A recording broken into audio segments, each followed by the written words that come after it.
It's my pleasure to welcome General David Petraeus, who is on the ground in Kyiv, to the Cipher Brief Studio. General, it's so nice to see you. I have to say, I wish the Cipher Brief were with you on this particular trip. Can you give us a sense, especially with the headlines, the incursion into Poland, which is really taking all the headlines lately? How are you seeing that incursion, and how are you seeing the response by NATO? Well, first of all, we all miss you and Brad. We wish you'd been on the train and here with us right now and so forth, and we could do this in person. But that was a very significant episode. Again, roughly 20-ish. I've heard everything from 19 to 25 drones that entered Polish airspace, some from Belarus, some, it appears that some even came in from the north. Uh, the bottom line is that this could not have been a mistake. These aren't on autopilot. They may have waypoints that from which they're flying to and from and so forth. But again, there's a pilot behind this. And this is quite a significant incursion. And reportedly, just recently, I saw a report that 5 of them were actually headed for a major base, which is one of the hubs from which a lot of the NATO equipment is transported into Ukraine. It's one of the big areas for transshipment. Mm. The NATO response was very impressive, in my view.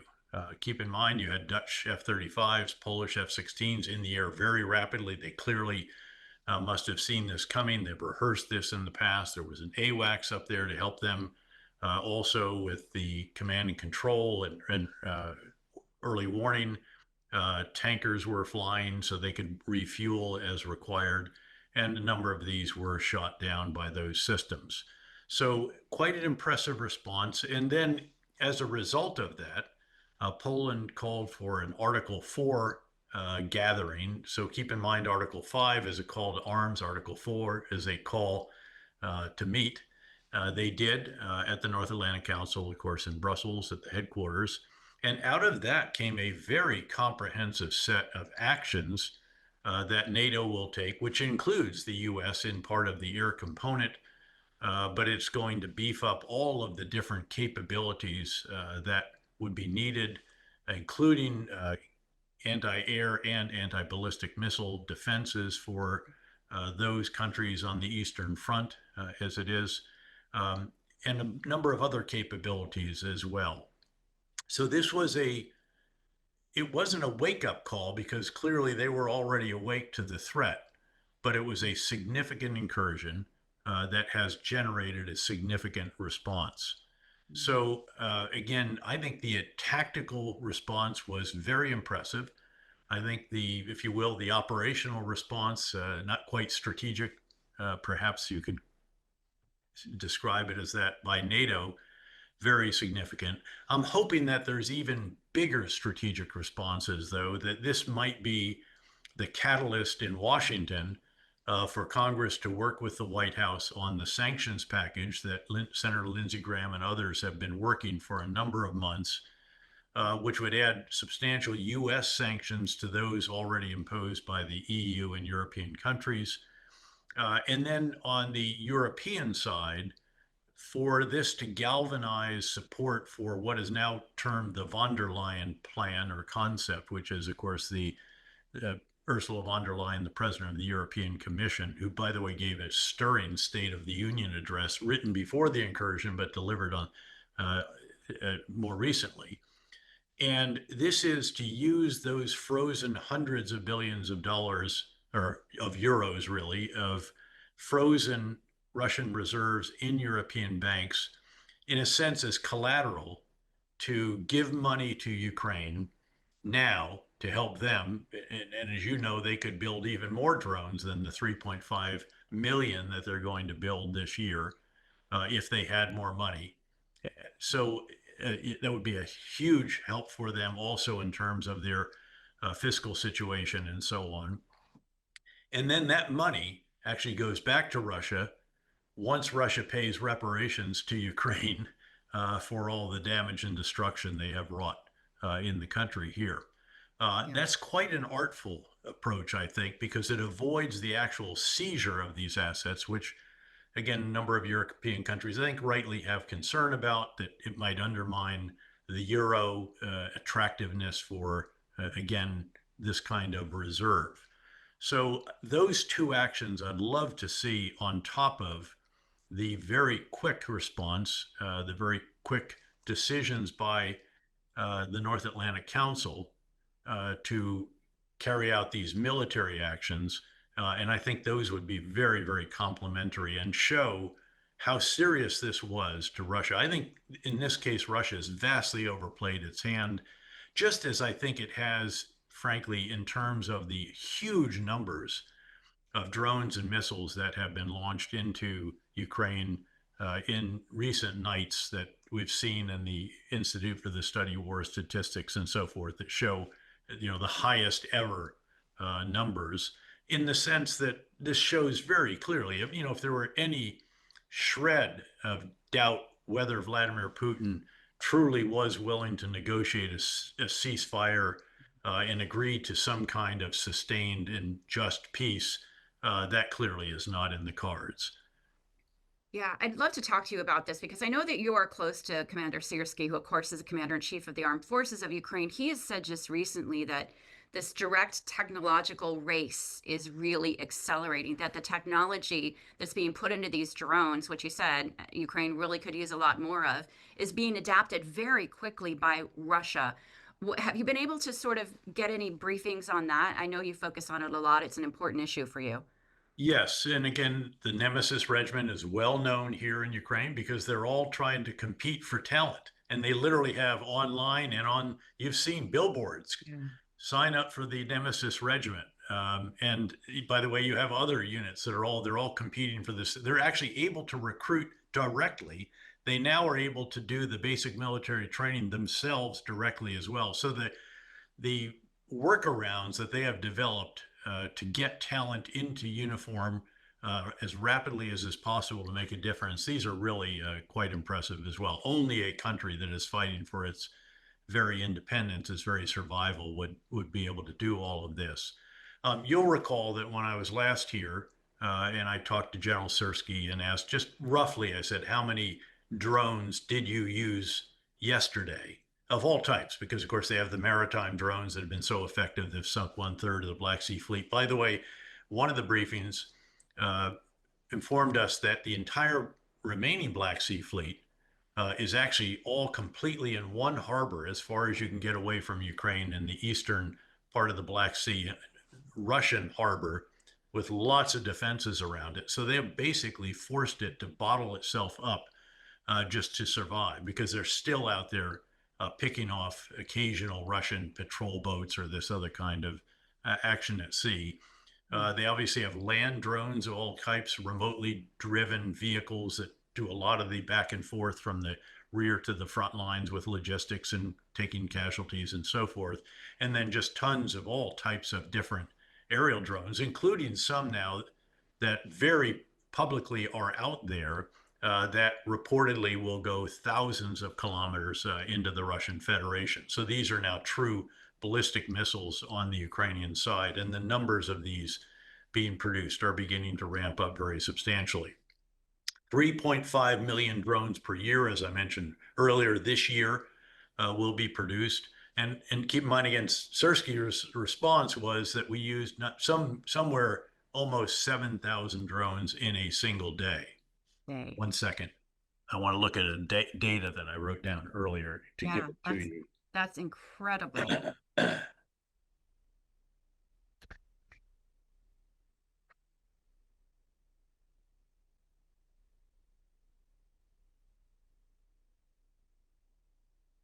I also met with the individuals that do some of the command control intelligence and knitting all of this together into a common operational picture that is truly extraordinary.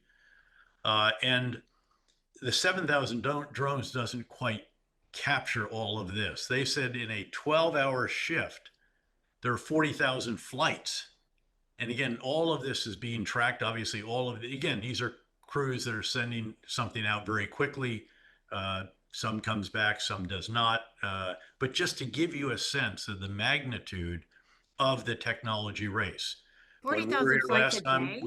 we learned last time that we were here that to combat the Russian electronic warfare and jamming and so forth, they actually have now it's maybe as many as a quarter of the drones that go out from the Ukrainian side have little fiber optic cable that spools out behind them so that they can maintain the critical command and control links to actually fly these right into the enemy. A lot of these are these first person view suicide drones, as they're termed. There are also other advances. The Russians, for example, now are putting jet engines on some of their Shahed drones. And because the way that you knock down drones encompasses all types of different systems, everything from really quite skillful use of heavy machine guns and acoustic sensors, all kinds of radars, everything working together.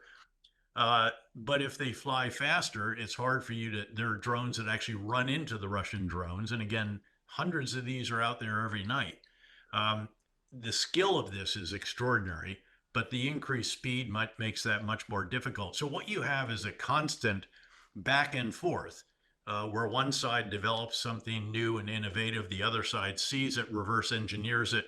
And then, of course, on the Russian side, it's much more top down, but when they go top down, they can produce huge quantities very quickly. On the Ukrainian side, it's a lot more let a thousand flowers bloom, all these different initiatives, tremendous innovation, but then you've got to figure out how to scale it. So each side is very much going about this in a whole variety of different ways. And again, the sensor component of this is particularly interesting. And then the fusion of all of the different reports. You might get a human intelligence report from a number of different methods. How do you then get that into the system, immediately alert those who have the means to actually deal with it, who then apportion this to those who can actually take action against it, kinetic action in many cases. And what they're doing is they're shrinking the time from the so-called sensor to shooter, the kill chain, as Chris Brose wrote a book with that title. This is just breathtaking kinds of advances. And as you know, because we're here every 4 or 5 months or so, each time you see new advances. The very first time we spent time within the Nemesis Battalion, now it's a regiment and it's going to be a brigade. And of course, it was founded by and still commanded by a former prime minister, the first one under President Zelensky. So everybody's in this fight. But the first time we were here, I think the drones that they were using had one antenna coming off it. Last time, I think there were 3 or 4. Now I think it's up to 6. And of course, you also have the Starlink big board on top of it to communicate with what Elon Musk has put up in the constellation. So this is, again, this is where the most advanced innovation in the world can be found. And we and others, I also spent time with all of the defense security assistance folks in the U.S. Embassy, which included more than just Americans, by the way. So many allied countries were there as well. And we should be doing much more, the U.S., NATO countries, and other allies and partners around the world that might be threatened by something, to learn lessons from here. But of course, the lesson's not really learned until it's actually institutionalized in some way back in our case, in the military services, in the form of doctrine, organizational changes, training, leader development material, and the rest of that. And we're not doing that at all, I don't think, as assiduously and aggressively as we need to. I know the service chiefs recognize the imperative of much more rapid innovation. But when you think that, again, nearly 7,000 individual drones, many of which are, be on multiple missions, and you hear the scale of what it is they're doing, we're not remotely in that. In terms of their organizations, they now have in every infantry company a drone platoon, in every infantry battalion a drone company, every brigade a drone battalion. The corps have their own drones. And then there are these independent drone organizations like the Nemesis Regiment, which are active in all kinds of different ways and are apportioned according to the priorities on the battlefield, the most significant threats, the most lucrative targets, and so forth. And as you'll recall, it's all even you get points for the different targets that you strike. They're all validated because you have drones watching drones. And those points can be redeemed for equipment, components that you need in this Amazon like system that was established by Brave One as an adjunct to the Delta system, which is the overall software platform used by all of the elements of their Ministry of Defense, all of their services, noting that they don't just have an Army, Navy, Air Force, and Marine Corps, they also have an unmanned systems force. And the commander of that is incredibly aggressive and innovative. Given all of the focus on the technology, I think it's difficult for some people to understand what the front line still looks like today. Russia is still recruiting an incredible number of people with a very tight turnaround time between recruitment and when they're actually deployed. Can you just give us a picture of what that looks like today? Well, in fact, so several of our other fellow travelers, as you know, Ralph, Glenn, Joey have been out in the front lines. They were down in the south, and they came back and they reported that the commander down there said that there are Russian soldiers who have gone to recruit to captivity in less than 20 days. They've said even less than that. I just want to be cautious about this. So, in other words, they're not even getting 30 days of basic training and then integrated into a unit and build cohesion and all the rest of that stuff. Again, it's less than that for the shortest time that they recorded.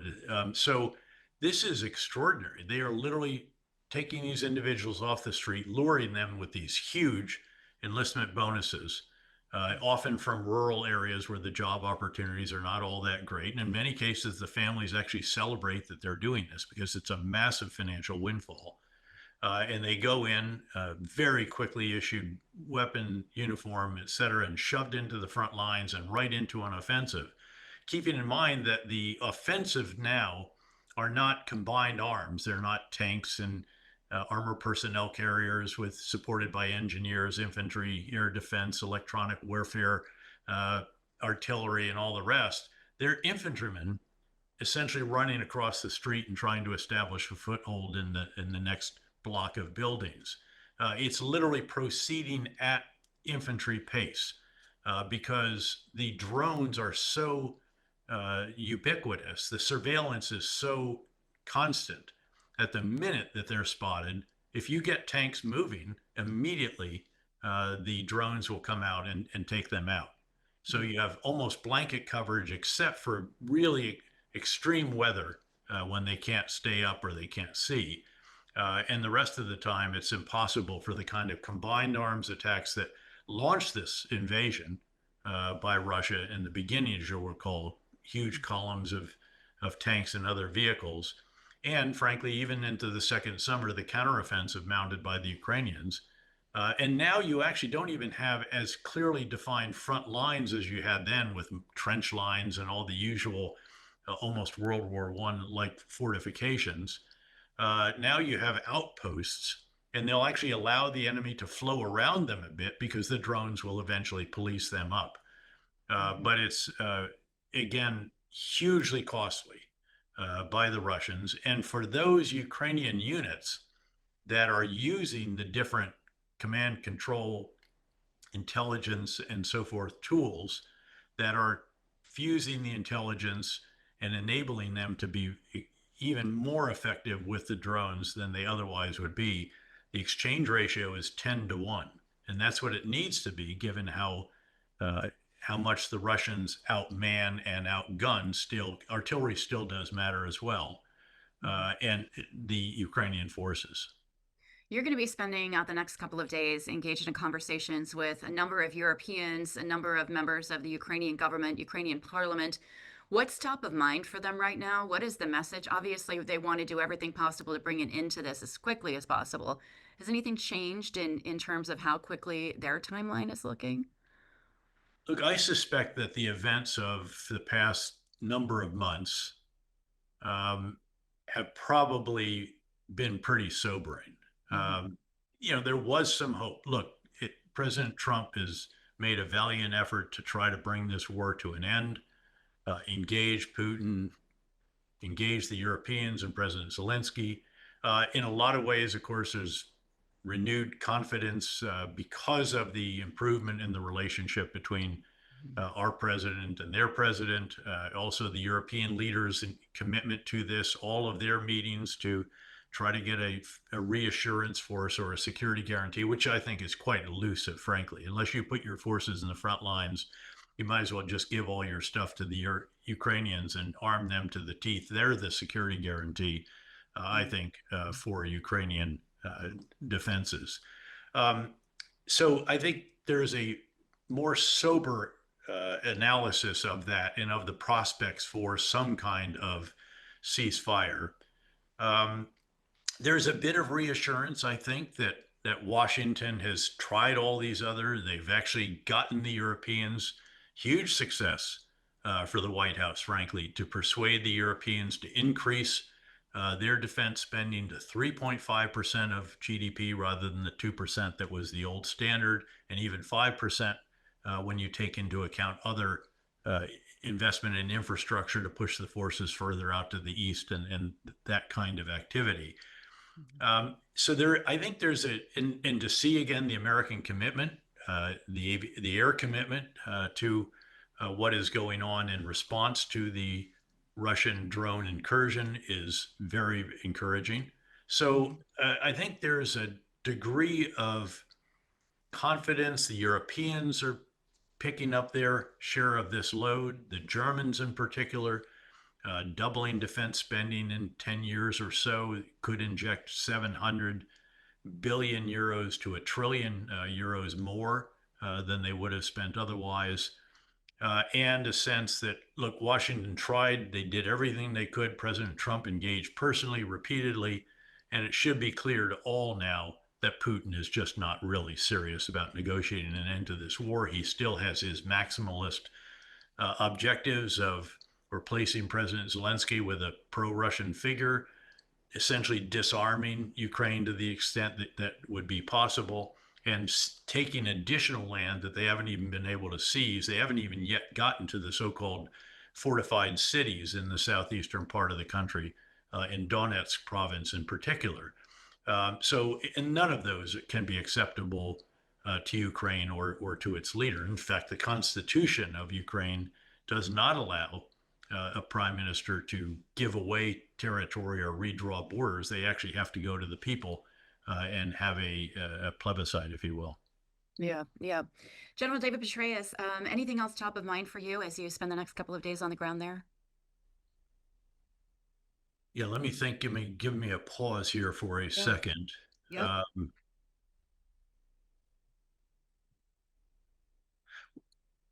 Yeah, I think, Suzanne, I'm actually keen to hear, because it's happened so rapidly. I'm keen to hear from European and NATO leaders in particular how much this drone incursion has galvanized additional action, how much European Commission President Ursula von der Leyen's stirring State of the Union, the European Union, address the other day has reinforced that new determination to get a sense of where that is headed. Because there's a seriousness of purpose right now that is even greater than it was just several days ago. And to put a finger on the pulse of that, I think will be very important and could have a number of insights. And needless to say, that is very heartening to the Ukrainians, who are seeing the prospect of this substantial additional European commitment to them, and also heartened by recognition that Washington has done everything it can to try to be the catalyst to bring a ceasefire. That's not going to happen, it doesn't appear. And now I think there's a seriousness of purpose in Washington, reinforced, I hope, by this drone incursion, to get that sanctions package through Congress to the White House and into law. We look forward to focusing a lot on that sanctions package with you at the Cipher Brief Threat Conference next month as well. General Petraeus, thank you so much for your time. We wish you success on the ground in Kyiv and really appreciate you helping all of us put a little context around what's happening. Thank you so much. Always a pleasure to be with you, Suzanne.